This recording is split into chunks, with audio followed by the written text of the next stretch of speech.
আসসালামু আলাইকুম। কেমন আছেন আমার ভাই ও বোনেরা?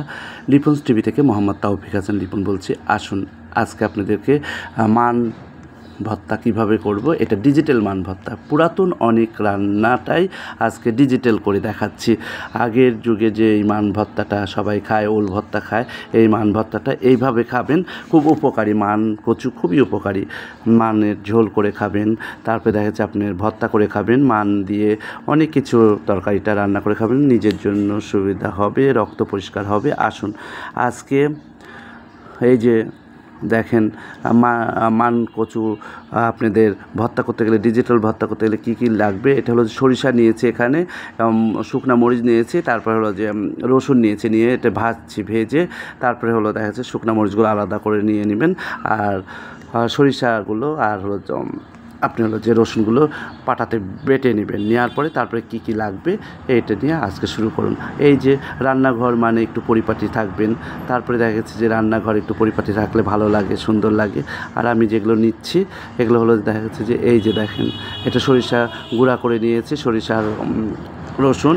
আর এখানে দেখেন আমি আরও দেখাচ্ছি পেঁয়াজ কুচি, মরিচের শুকনাগুলো আলাদা করে পেঁয়াজ কুচি নিয়েছি, লবণ নিয়েছি, তারপরে যে ধনে পাতা নিয়েছি, বেরেস্তা নিয়েছি, বেরেস্তাটা পরিবেশনের জন্য শেষে দেবো। আর যে মানটা ভর্তা করেছি, সিদ্ধ করার পরে পাটাতে ভর্তা করে নিয়েছি। তারপরে কি করব আসুন, তারপরে এইগুলো সবগুলো তো করেছি। আর একটু পরিপাটি দেখাচ্ছি আপনাদেরকে, যে পরিপাটি থাকবেন রান্নাঘরে। ঢোকার সাথে সাথে ভাই আপনার রান্নাঘরটা সুন্দর, আপু আপনার রান্নাঘরটা সুন্দর। সুন্দরটা বড় সুন্দর ভাব না, রান্নাঘরটা পরিপাটি থাকলে পরে সুস্বাস্থ্য থাকা যায়, পরিষ্কার পরিচ্ছন্ন পরিপাটি, এটাই হলো। আসুন এই যে ঝকামকা করে আপনাদেরকে এখন মাখাবো। সব কিছু একসাথে নিয়েছি, মরিচ কুচি, তারপরে ধনে পাতা, তারপরে হলো যে লবণ, তারপরে সরষা তেল দিয়ে চখামকা করে চটর পটর করে চপচপ চকচক খসখস মশমস কলমল করে একদম সুন্দর করে মাখিয়ে নেবেন। মাখানোর মধ্যেই কিন্তু ভর্তা, এই ভর্তাটা সুন্দর করে মাখা নেওয়ার পরে কী যে মজা লাগে, কী যে ভালো লাগে, সেটা আপনারা না বানালে বুঝতে পারবেন না। ডিজিটাল ভর্তা, এই ভর্তাটা সবাই বানানো শিখে নিন, আর আপনারা পারেন আরও সুন্দর করে করবেন। আমি তেল দিলাম, আবার একটু তেল দিলাম, দিয়ে ভর্তাটা আমার শেষের দিকে এখন ভর্তাটা চখামকা করে সুন্দর করে কাটুস কুটুস করে মাখায় নিন সুন্দর করে হাত দিয়ে। আমি কিন্তু হাত ধুয়েছি সাবান দিয়ে, আপনারাও হাত ধুবেন সুন্দর করে সাবান দিয়ে, পরিচ্ছন্ন হয়ে সুন্দর করে সব কিছু রান্নাঘরে খাবার জিনিস বলে কথা। এই জন্যই সব সময় এই যে দেখেন আমি ভর্তার শেষের দিকে এই ভর্তাটা বানাবেন, সবাই করবেন, অনেক টেস্টি হয়, খেতে ভালো লাগে, মুখ ধরবে না। মুখ ধরলে একটু লেবু খেয়ে নেবেন, তাহলেই তো সব ঠিক হয়ে যাবে। ডিজিটাল যুগে ডিজিটাল বোনেরা ডিজিটাল ভর্তা বানানো শিখুন।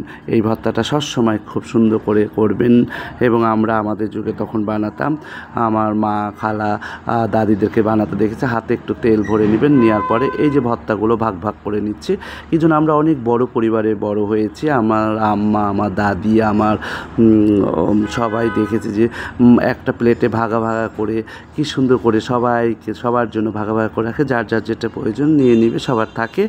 আর তখন আর এগুলো আমি ছোটোগুলো ভর্তা করে রেখেছি, একটু কিছু ছোটোগুলো আছে, সেগুলো আমার নাতনির জন্য, আমার শোভা বুড়ি, তারপরে হলো যে হাসান হোসেন, অলিজা, তারপরে ফারদিন, রোদেলা, বেবলু, এরা সব নাতনি আসে, তাদেরকেও তো মান ভর্তা খাওয়ানো শেখাতে হবে, তাই না? মান ভর্তা বেশি করে খাওয়া শেখাবেন, সব ধরনের খাবার বাচ্চাদেরকে শেখাবেন। খালি মাছ আর হলো যে মাংস খাওয়ালে হবে না, ভর্তা খাওয়াতে হবে, এগুলো শেখাতে হবে। মা বাবাদেরকে না শেখালে হবে না।